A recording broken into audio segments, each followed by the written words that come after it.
Hoje vamos falar do mercado cinematográfico, mais especificamente de uma única animação que, assim, é incrível. Não é segredo para ninguém que movimenta muito dinheiro esse mercado. E também é comum que quando a gente vai falar dele, todo mundo se volte para Hollywood, porque afinal é de onde vêm as grandes produções. Mas o assunto do vídeo de hoje, o filme específico, ele foge um pouco desse escopo. Vamos hoje falar do filme do outro lado do mundo, mais especificamente na China, a animação Nisa. A de 2019, para vocês terem uma noção, essa animação ela arrecadou mais de 700 milhões de dólares, ok? Isso coloca ela ali entre as 12 produções mais bem avaliadas em questão de bilheteria. Eu esqueci o nome. Acontece. A animação em questão ela também é baseada meio que num conto mitológico chinês, né? China, né? Faz um pouco de sentido. E meio que nesse romance ele tratava na época, assim, conto original, questões políticas, sociais, tudo relacionado à época que ele foi escrito. Acho que por volta do século XV, século V, algo nesse nível. Antes de prosseguir pro resumo, eu gostaria de que você deixasse o seu like e a sua inscrição. Sério, isso ajuda demais no canal e todo dia não, toda semana tem vídeo aqui. Então, dá essa força aí, ok? E por mais que eu gostaria muito que, assim, colocar algumas imagens do filme, eu acho que isso não vai dar certo. Gostaria de colocar clipes. Só que, bom, né, vamos evitar problemas de direitos autorais. Então, nesse caso, eu vou deixar algumas imagens estáticas mesmo, só para ir elucidando vocês enquanto eu vou falando. A animação ela começa mostrando Pérola ou a Pílula do Caos.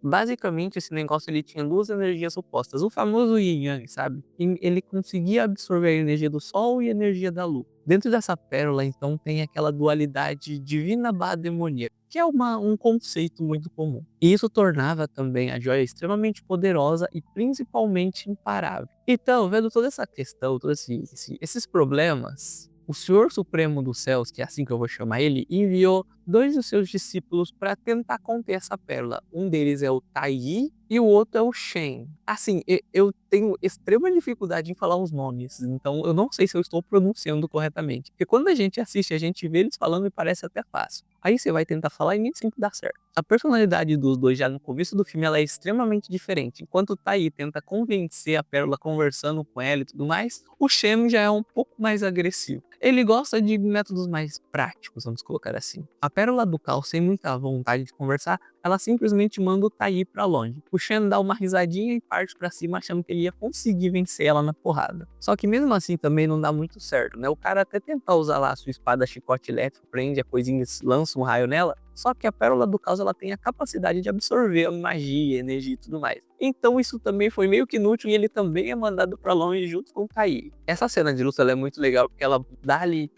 o escopo dos personagens, a personalidade de cada um, ela consegue situar a gente também em como vai funcionar um pouco daquele mundo. E a luta dos dois ainda não acabou. O Tai ele até volta, prende o braço da criatura junto com o dele usando uma armadilha que ele faz. Só que a criatura ela consegue moldar a forma do corpo dela. Então ela faz mais 4 braços e assim ela começa a socar incessantemente o Tai. Aí eu acho que o cara percebendo que os dois discípulos dele não ia dar conta lá do Reino dos Céus, o Yuan Shi, que é o cara que tá lá, ele pega meio que uma constelação, faz uma espécie de prisão e joga na Pérola do Caos. Essa prisão parece muito com um caldeirão e ele usa isso meio que para separar a pérola. A pérola do caos, no caso ela se torna a pérola da espiritualidade, algo mais ou menos isso. E a pérola demoníaca, se não me engano. Ele dá pra gente a informação de que a pérola demoníaca ela é instável, insaciável, tem lá todos os problemas. E por causa disso ele coloca um feitiço nela. No terceiro ano de vida da pérola, ela vai ser atingida por um raio. No caso, ela vai ser caçada e atingida por um raio. E assim as duas pérolas são colocadas numa espécie de cofre e o Yuan Shi, falar esses nomes é muito difícil, confia o cofre ao Tai, dizendo que o Ji Liang, que é um cara lá, conseguiu o favor dele na guerra e no terceiro filho, a pérola espiritual lá, vai reencarnar nesse menino. E se tudo ocorrer bem, o Tai ele vai ser ali o 12º imortal no lado de Yuan Shi.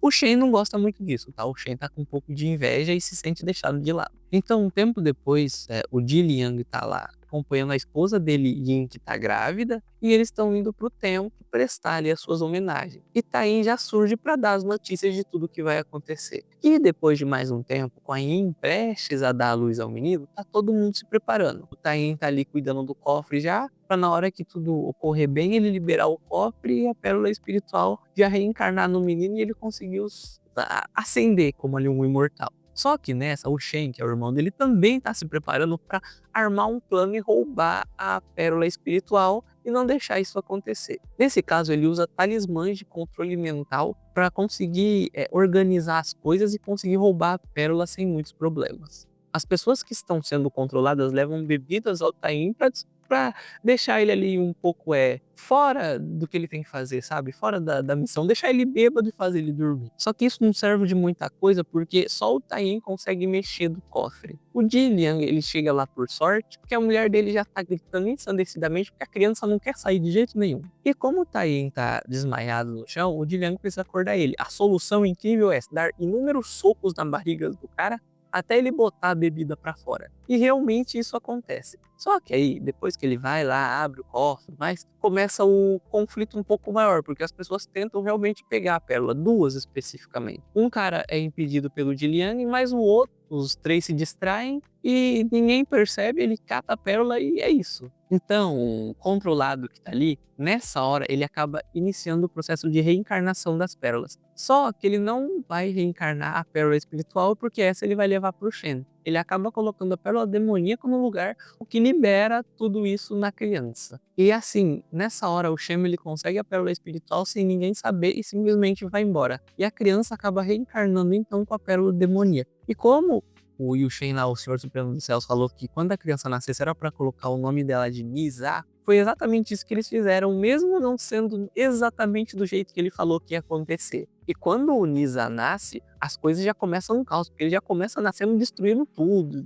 Nossa, uma bagunça. Só que aí o Tain consegue prender ele usando um colar. E mesmo ele tendo essa imperatividade muito forte, a mãe dele acaba conseguindo dar um respiro pra ele, sabe? Ele olha pra ela com um olhar meio de, tá, talvez não seja tão ruim assim, talvez eu possa me conter um pouco mais. Essa animação, ela carrega ali um certo sentimento muito legal. Se você não assistiu, eu aconselho tentar assistir. Tentar porque ela é realmente bem difícil de achar aqui no Brasil, tá? Eu penei muito pra conseguir assistir ela. E apesar do Tain tentar destruir ela, mas a mãe do Nisa não deixar, o Tain avisa que, mesmo com tudo isso, no terceiro ano de vida, um raio vai catar e vai destruir a criança. Então, enquanto tudo isso acontecia, o Shen pega a pérola e leva pro cara que ele tá trabalhando, no caso, que é um dragão que fica trancafiado no fundo do oceano. E basicamente, esses dragões eles estão trancafiados porque eles cometeram algum pecado muito grande. É provavelmente sobre isso que o segundo filme, pelo que dá pra ver no trailer, vai tratar. Esse dragão ele pega a pérola e insere ela no ovo, fazendo assim nascer o Albin, que é meio que o filho do dragão. Então o filho do dragão, no caso o filho do vilão, nasce com a pérola espiritual e o filho lá dos personagens principais nasce com a pérola demoníaca. O que não era para ter acontecido desse jeito. E com todo aquele problema lá do raio acabar com o Nizar, o pai dele e o Tain vão até o Senhor Supremo para pedir que ele dê um jeito no feitiço. Só que eles acabam descobrindo que não é possível. E tem aqui uma coisa que é importante pro final, que o pai do Nizar descobre que ele não pode impedir de acontecer, mas ele pode meio que trocar de lugar com o filho. Tudo isso usando uma runa. Ele escreve lá um talismã, dá um talismã pro filho e fica com um talismã pra ele que as coisas trocam. Aí no lugar do filho dele ser destruído, quem vai ser destruído com o raio é ele. Um tempo depois, o Nizar, ele acaba crescendo, só que ele é mantido dentro de casa porque ele é uma criança um tanto quanto complicada de se lidar. Mesmo assim, a mãe dele ainda vai lá, brinca com ele. Ela tenta dar todo o amor e carinho possível que ela pode. Ela tenta ali exercer o papel de mãe e ela faz isso muito bem, mas querendo ou não, é uma época complicada e às vezes ela precisa sair para trabalhar. E o Nizar, ele não gosta de ficar preso ali. Ele não tem amigos, ele não tem muita coisa, porque ele é visto pelas pessoas como um demônio, basicamente. É uma criança assim que causa destruição incontável. E tudo que essa criança quer se aceita ali pelas pessoas ao redor dele. Mesmo que o pai, a mãe e o Tain, um pouco pelo menos, acabe gostando dele, ele ainda precisa de amizades. Então dessa vez, depois que a mãe dele saiu pro trabalho, basicamente pra luta ali, ele vai consegue escapar enganando os guardas que cuidam dele e acaba causando um caos muito grande na cidade. E assim, quando ele tá prestes a fazer uma merda muito grande, meio que o Tain acaba conseguindo encontrar ele e impede isso de acontecer. E vendo que essa estratégia de manter o Nizar preso não tá funcionando, o Tain ele tem outro plano, treinar o Nizar para que ele se torne um grande guerreiro. Esse plano também é em conjunto com o pai do Nizar, ok? E o Nizar, ele demonstra uma certa habilidade pra luta e tudo mais. Tain vai ensinar pra ele uns truques de transformações e de fogo. Os de transformações, o Tain levou 6 anos pra aprender, enquanto o Nizar levou um dia. Só que mesmo com tudo isso, o Nizar ele parecia se sentir um pouco infeliz. Então o pai dele resolve contar um pouco da história dele, só que de uma maneira meio distorcida. Porque ao invés de falar a qual pérola ele é a reencarnação, o pai dele mente dizendo que ele é a reencarnação da pérola espiritual. E isso enche o Nizar de tipo assim, de alegria, porque daí ele vê que ele tem um propósito maior, que as pessoas na verdade não é que não gostam dele, é que vem um guerreiro ali e tudo mais. Nossa, faz a criança ficar feliz. Então ele treina por 2 anos tranquilamente e se torna realmente alguém muito forte. Só que o controle de dano deles é péssimo. Tipo, ele vai salvar umas pessoas de um demônio, ele acaba levando as pessoas junto. Tinha ali as pessoas fugindo numa ponte de um monstro, ele destrói o monstro, a ponte, as pessoas. Ele basicamente tem certas dificuldades, assim, em não causar tanto dano. Mesmo não estando pronto pra ser o herói que o povo precisava, que o povo queria, o Nizar, ele sai do treinamento e vai enfrentar um adversário, que é o monstro do oceano. Eu esqueci o nome dele agora e nem anotei no roteiro. Basicamente, ele consegue se transformar em água e a saliva dele consegue petrificar as pessoas. E essa habilidade do monstro de se transformar em água é o que atrapalha um pouco a credibilidade do Nizar. Porque ninguém vê o monstro, as pessoas só veem ele destruindo incessantemente uns negócios d'água. O monstro passa, leva uma criança e todo mundo acha que foi o Nizar, porque o menino não enxergou o monstro, simplesmente viu o Nizar. Assim, toda a culpa vai cair sobre ele no final. E quando o nosso protagonista finalmente alcança esse monstro na praia, ele é simplesmente derrotado, não o protagonista, o monstro, pelo Albing, que é o filho do dragão lá da Pérola. O Nizar e o Albing acabam lutando um pouco entre si, porque eles estão numa discussão para saber quem vai salvar a menina do monstro. E o monstro fica só olhando para aquilo meio perdido, sabe? É muito legal essa parte, engraçadinho. A gente vê a construção da amizade dos dois aí já. Só que no final, o Nizar, ele acaba conseguindo salvar a garota e o Albing, que tinha sido transformado em pedra também. E nisso, os dois, como eles mesmos dizem, você é meu melhor amigo e único amigo. Porque realmente, nem o Albing e nem o Nizar, eles tinham amizades, hein? Os pais deles, apesar de questões diferentes, eram muito parecidos na questão de manter eles sob o controle ali para evitar muitos danos. Então, como ninguém viu o monstro, todo mundo culpa o Nizar. O Albin ele acaba indo embora porque ele é filho de dragão e isso não é uma coisa boa naquele mundo, porque os dragões estão presos, né? E com isso,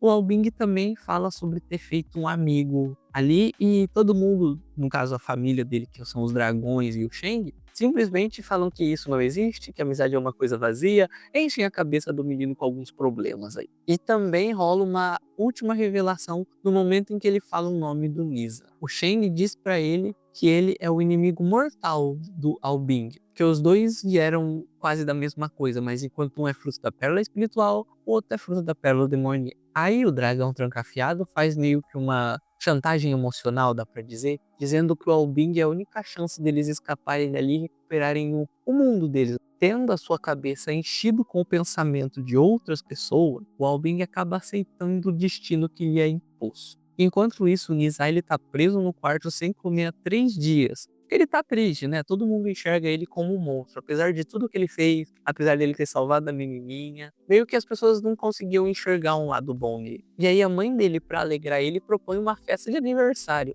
Ele até pensa em recusar, afinal ninguém gostava dele ali mesmo. Mas mais uma vez o pai dele fala algumas coisas assim que o mantém, como é que eu posso dizer? Que levanta o ânimo da criança. Liang vai basicamente revelar a verdade para as pessoas sobre o monstro, sobre a água, porque ele viu a baba na mão do Nizar, então ele meio que acredita nele porque ele sabe que existe um monstro com essa capacidade de transformar as pessoas em pedra. Nessa festa, o Nizar ele ganha vários presentes, tá? Do pai dele ele ganha um saquinho um saquinho que ele diz que é pra dar sorte, mas lá tá a runa que troca o destino dos dois. Do Tain ele ganha uma lança que pega fogo, ou um laço mágico que tem vida própria, mas obedece ao Nisa, e também um artefato que permite a ele voar. Só que na intenção de frustrar os planos do Tain, o Shen ele meio que aparece e conta toda a verdade pro Nisa, dizendo que na verdade ele é a pérola demoníaca, que ele é uma pessoa ruim, que ele tá fadado à morte, etc, etc, etc. Isso abala ainda mais a confiança do protagonista, deixando ele bem pra baixo e muito triste. Afinal, o tempo todo mentiram pra ele, ninguém foi capaz de dizer o que realmente ali estava acontecendo. E nessa, o Shen acaba também ensinando pra ele o encantamento que remove o colar que limita os poderes do Nisa. E assim, o Tain tenta impedir ele, os pais dele também. Só que o Nisa, na forma que ele fica depois que ele remove o colar, ele fica muito poderoso. Então é muito complicado ele fazer alguma coisa. Eles, no caso, né? E o Albing tá vendo isso de longe. E ele diz que ele gostaria de ajudar. Porque mesmo que ele não possa salvar o Nisa, é que ele pode pelo menos salvar os pais e o Tain. A intenção do Shen era que todo mundo fosse eliminado ali mesmo. Sem muitos problemas, sem muita dor de cabeça, sem testemunhas. Então o Albin consegue ajudar lá o pessoal e graças a ele o Nizar ele meio que volta ao normal. Só que na hora que ele acorda, ele tá assim muito triste. O coração dele tá machucado, né, com tudo que aconteceu. Então ele corre pra bem longe. O Li Jiang, ele vai agradecer o Albin, que tá todo encapuzado, porque ele não pode parecer que é filho de dragão. Então, nessa hora, o Li Jiang começa a conversar, troca uma bebida, aí ele consegue arrancar o capuz, revelando a identidade do Albin e revelando também que ele é a pérola espiritual. Então, meio que depois das falas das pessoas ali que acabam machucando o Albin quando descobrem quem ele é, e também da influência do Shen, ele acaba aceitando o destino dele e acaba resolvendo realmente eliminar todo mundo. Aí, enquanto a Li Jian e o Yin lutam contra o Albing, o Tain luta contra o Shen. Enquanto essa luta tá acontecendo, o Nizar ele tá meio que numa floresta, deixando toda a raiva dele sair pra fora. Tá socando árvore, tá destruindo tudo. Só que aí ele acaba ganhando uma bela revelação. Que na verdade o pai dele gostava muito dele, trocou o destino dos dois para assim o Nizar continuar vivo. E isso faz meio que o Nizar correr para salvar os pais dele, porque ali ele entendeu que ele gostava dos pais dele e assim o Nizar chega lá e se inicia a luta final. No meio de uma tempestade ensurdecedora, porque esse era o terceiro ano de vida da Pérola e ela ia ser destruída pelo raio, e também de um céu de gelo feito pelo Albing para conseguir eliminar a população toda e não deixar nenhuma testemunha. A luta final acaba ficando entre Nizar e o Albing. Nizar, apesar de não ter ali assim todo o treinamento que o Albing teve, ele é muito forte, consegue se destacar bem até. Ele consegue usar aquela forma dele que deixa ele louco, mas ele consegue conter ela bem agora. E assim ele enfrenta o dragão e acaba conseguindo prender ele. Só que quando ele tá prestes a acabar com o Albing, ele para. Porque nas palavras dele, ele não podia eliminar o único amigo que ele tinha. Então ele lança assim o discurso dele, que quem faz o seu destino é você e você não tem que se render a nada, sabe? Se ele vir pra cima, só revide. Então Nizar deixa o Albing ir e vai ver seus pais. Ele prende os dois para que eles não possam tentar impedir ele. Ele cata a bolsinha e destrói o talismã que trocava os destinos. A mãe e o pai dele entram num certo desespero porque agora o filho deles realmente ia, ser eliminado. E com tudo isso ele se desculpa, mas também agradece porque foram ótimos 3 anos até. Da maneira deles, eles foram bons pais e o Nizar meio que entendeu isso. Assim ele se despede aceitando esse destino para não machucar outras pessoas. Então as nuvens de raio se formam e o Nizar começa a subir levemente para o céu, aonde ele sofre de uma rajada de raios intensa. E quando parecia ser o fim do Nizar, o amigo dele, Albing, chega e usa a armadura de dragão para impedir que os raios eliminem o garoto. Essa cena ficou legal, tá? Não vou mentir, a animação toda é bem legal. Só que mesmo assim a armadura não resiste com o poder dos raios, acaba quebrando e agora os dois vão ser eliminados pelas rajadas de raio. E o Shen, que estava ali até aquele momento enfrentando o Tain, acaba vendo que seu plano foi arruinado e a única opção que ele tem é fugir. E é o que ele faz. Então, vendo que não tem mais saída, os dois encurralados agora, com uma amizade até boa, começam a rir, porque não tem muito mais o que fazer. Então, os dois juntos aceitam o seu fim. E quando eles dão as mãos para aceitar o fim deles, eles acabam se tornando novamente a Pérola do Caos, que conseguia absorver lá a energia. E é exatamente isso que eles começam a fazer então, absorver toda a energia dos raios. Só que meio que como é poder demais, eles acabam tendo que liberar em algum momento e é o que eles fazem. Mesmo, o corpo deles não resistindo, o Taim ele vê meio que uma brecha e vai lá com o cofre e prende de novo as 2 pérolas dentro do cofre, salvando meio que a alma, tanto do Albing quanto do Nizar. Aí todo mundo tem o final feliz, as pessoas se reúnem ao redor, elas entendem tanto o Albing quanto o Nizar, se curvam, aquele famoso final, mas deixa em aberto muita coisa, tá? Que vai ser o que eu acho que vão tratar no segundo filme. Que agora ainda falta as questões do dragão, a questão do Shen também. Esse filme, ele é muito interessante e, assim, ele arrecadou muito dinheiro, muito mesmo. A gente tem que dar o braço a torcer. Só que no Brasil, o primeiro filme deles é muito difícil de ser encontrado, sério. Você pode ir em qualquer serviço de streaming, vai ser muito complicado de você achar, pelo menos até o momento desse vídeo, tá? Que eu estou gravando ele. Eu realmente dei uma última pesquisada pra saber,